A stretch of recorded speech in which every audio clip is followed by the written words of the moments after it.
De la théorie du spaghetti à la théorie du flipper, la physique des particules en question. Bonjour à tous, c'est Christina. Je reçois dans les studios Alain, retraité, amateur de physique depuis l'adolescence, et Anaïs, lycéenne de 15 ans, qui se pose beaucoup de questions. Question 6. Les scientifiques ont-ils des certitudes ? C'est quoi les certitudes des scientifiques ? Parce que par exemple, il y a plein de choses où on dit... Par exemple, on parle de la matière, mais on dit aussi qu'à tout moment, elle n'existe pas. Donc, est-ce qu'il y a des choses dont on est vraiment certain ?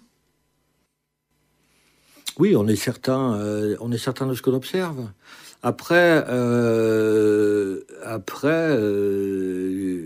tout ce qu'il y a autour reste relativement incertain. Ce qu'on observe, on essaie de le théoriser et puis de voir si effectivement ça fonctionne comme on le comprend. Donc il y a effectivement un certain nombre de choses dont on est certain.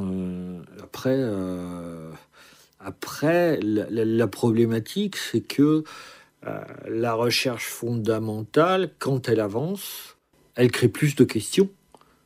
C'est-à-dire que quand on apporte une réponse, cette réponse, elle amène à plein de questions. Aujourd'hui, on ne comprend même pas. On a dit que, par exemple, que l'univers était en expansion.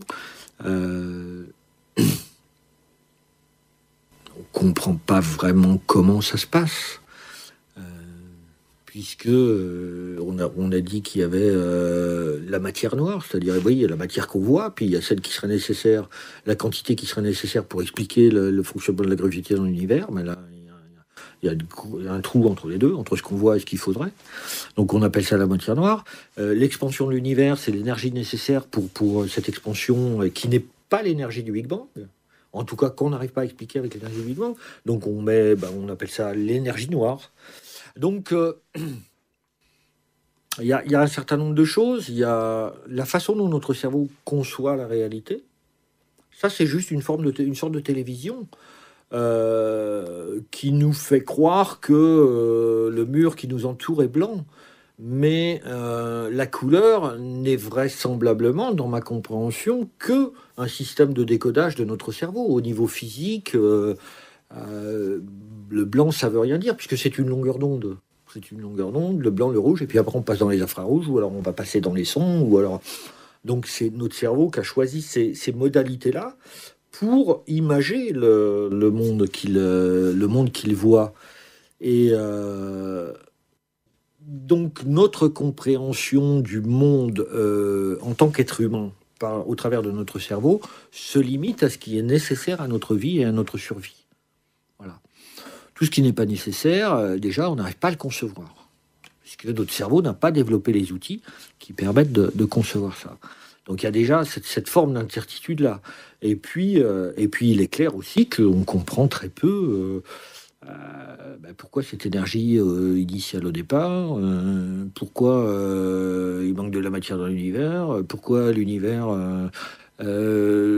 s'étend si vite et on ne sait pas pourquoi. Donc, quelles sont les réalités en dehors de notre univers, on ne sait pas. Qu'est-ce qu'il y avait avant notre univers, on ne sait pas.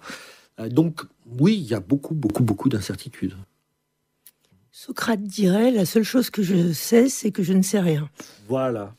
Et voilà, c'est la fin de cet épisode. Épisode suivant, dans une semaine, avec une nouvelle question d'Anaïs. Je précise qu'Alain n'a aucune prétention à l'infaillibilité. Il présente l'état de ses connaissances comme il les présenterait à ses petits-enfants.